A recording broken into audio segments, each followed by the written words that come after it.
వర్గంలో ఏ శాఖ ఖాళీగా లేదని తెలంగాణ సీఎం రేవంత్ రెడ్డి తేల్చి చెప్పారు. అన్ని శాఖలకు సమర్థమైన మంత్రులు ఉన్నారన్నారు. జీవన్ రెడ్డి కొంత మనస్తాపానికి గురయ్యారని, ఆయన గౌరవానికి భంగం కలగకుండా అధిష్టానం చూసుకుంటుందని సీఎం రేవంత్ రెడ్డి హామీ ఇచ్చారు. నిర్దిష్టమైన ప్రణాళికతో రాష్ట్రాభివృద్ధి ధ్యేయంగా ముందుకు సాగుతున్నామని చెప్పారు. విద్యుత్పై విచారణ కమిషన్ను తాము ప్రతిపాదించలేదన్నారు. త్వరలోనే కొత్త పీసీసీ అధ్యక్షుడిని నియమిస్తామని రేవంత్ రెడ్డి స్పష్టం చేశారు. అధిష్టానం కూడా జీవన్ రెడ్డి గారి అనుభవం, జీవన్ రెడ్డి గారికి ఉన్న గౌరవం, జీవన్ రెడ్డి గారికి ఉన్న కమిట్మెంట్ తెలంగాణ ప్రజల పట్ల, కాంగ్రెస్ పార్టీ పట్ల దృష్టిలో పెట్టుకొని మీ యొక్క గౌరవానికి ఏమాత్రం భంగం కలగకుండా కరీంనగర్ జిల్లా జగిత్యాల శాసనసభ నియోజకవర్గంలో ఉండే ఇన్ని సంవత్సరాలు జీవన్ రెడ్డి గారికి అండగా నిలబడ్డ కార్యకర్తలకు ఎలాంటి ఇబ్బంది జరగకుండా పార్టీ చర్యలు చేపడుతుందని చెప్పి వారికి మాట ఇవ్వడం జరిగింది.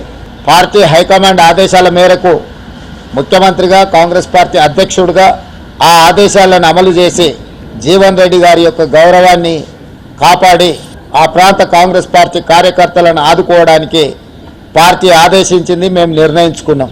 పెద్దలు జీవన్ రెడ్డి గారి చర్యల వల్ల కాంగ్రెస్ ప్రభుత్వానికి, కాంగ్రెస్ పార్టీకి నష్టం జరగాలి అని ఏవైతే గుంటనక్కలు ఎదురు చూసినాయో వాళ్ళకి పెద్దలు జీవన్ రెడ్డి గారు ఎలాంటి అవకాశం ఇవ్వలేదు. ఈరోజు మీడియా మిత్రుల ద్వారా తెలంగాణ ప్రజలకు, జీవన్ అభిమానులకు, కాంగ్రెస్ పార్టీ కార్యకర్తలకు ఎలాంటి కష్టము నష్టం జరగకుండా పార్టీ చర్యలు చేపడుతుందని పార్టీ ఆదేశించింది, చేపట్టాలని చెప్పింది. అవి తప్పకుండా అమలు చేస్తామని చెప్పి ఈ సందర్భంగా మీ ద్వారా అందరికీ తెలియజేస్తుంది. ఇంతవరకు మంత్రివర్గం మీదనే చర్చలు జరగలేదు. మీ పార్టీకి మీరు చర్చలు చేసేసిండ్రు, శాఖలు కేటాయించిండ్రు. మీ తప్పుడు వార్తల వల్ల ప్రజలు గందరగోళంలో ఉన్నారు. విద్యాశాఖకు నేనే మంత్రిని, నేనే ఫుల్ టైం మినిస్టర్ను. నేను పార్ట్ టైమా? నేను కేసీఆర్ నా ఫామ్ హౌస్లో వండుకొని ప్రభుత్వాన్ని నడుపుతున్నానా?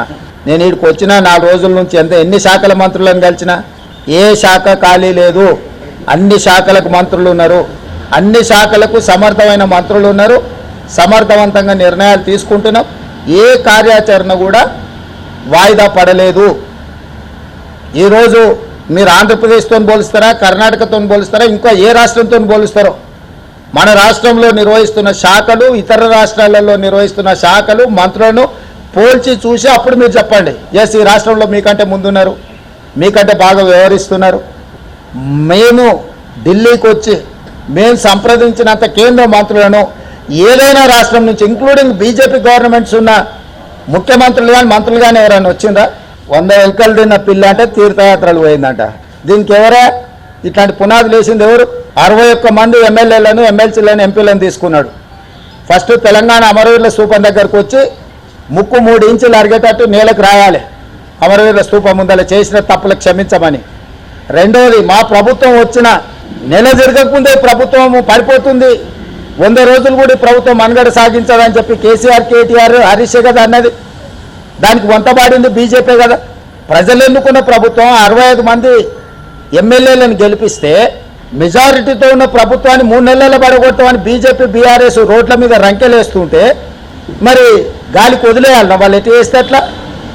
ఊర్లో ఎవడో చేతబడి చేసేవాడు ఉంటాడు, చేతబడి చేసేవాడు ఊర్లో ఉన్న జనాలను చంపుతుంటే చూసుకుంటూ ఊరుకుంటామా? వాని చెట్టు గట్టేయమా? ఇప్పుడు ప్రజలు ఎన్నుకున్న ప్రభుత్వాన్ని పడగొట్టాలన్న భావదారిద్ర్యం కేసీఆర్కు రావడమే కేసీఆర్ యొక్క భావదారిద్ర్యము.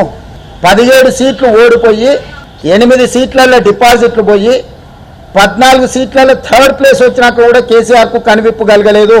మాజీ మంత్రి జగదీశ్వర్ రెడ్డి గారు శాసనసభలో సవాలు విసిరి ప్రభుత్వాన్ని విచారణకు ఆదేశించండి సిట్టింగ్ జడ్జి చేత అన్నాడు. మేము తెలంగాణ రాష్ట్ర ప్రధాన న్యాయమూర్తిని సిట్టింగ్ జడ్జిని కేటాయించమంటే సిట్టింగ్ జడ్జిలను కేటాయించే పరిస్థితి లేదు, రిటైర్డ్ జడ్జిలతో మీరు వేసుకోవచ్చు అని అనుమతి ఇచ్చారు. రిటైర్డ్ జడ్జిలతో మేము ఇచ్చినాము. మేము వేసినాక దాదాపుగా 3 నెలలు టీఆర్ఎస్ కానీ జగదీశ్వర్ రెడ్డి కానీ ఏం మాట్లాడలేదు. ఎప్పుడైతే కేసీఆర్ గారిని వచ్చి వివరణ ఇవ్వు అని లేఖ రాసిండో ఆ తర్వాత ఇప్పుడు ఆరోపణలు చేయడం మొదలుపెట్టినరు. ఇప్పుడు నేను మీ ద్వారా చంద్రశేఖరరావు గారిని, జగదీశ్వర్ రెడ్డిని అడుగుతున్నా, అసలు ఈ విచారణ కమిషన్ వేయడం తప్పంటుండ్రా?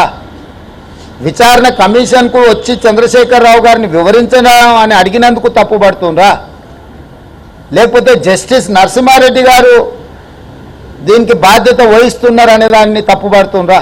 వాళ్ళకే సమన్వయం లేదు. వాళ్ళు దేనికోసం కొట్లాడుతున్నారో, ఏం మాట్లాడుతున్నారో వాళ్ళకే తెలవడం లేదు. ఒక్కసారి పిసిసి అధ్యక్షుడు నియామకం జరిగితే అది 3 సంవత్సరాలకు ఉంటుంది. కాబట్టి నేను కాంగ్రెస్ ప్రెసిడెంట్ మల్లికార్జున్ ఖర్గే గారికి, general secretary organization KC Venugopal గారికి నా 3 సంవత్సరాల పదవీ కాలం పూర్తయ్యే లోపల నూతన పిసిసి అధ్యక్షుడిని నియమించండి.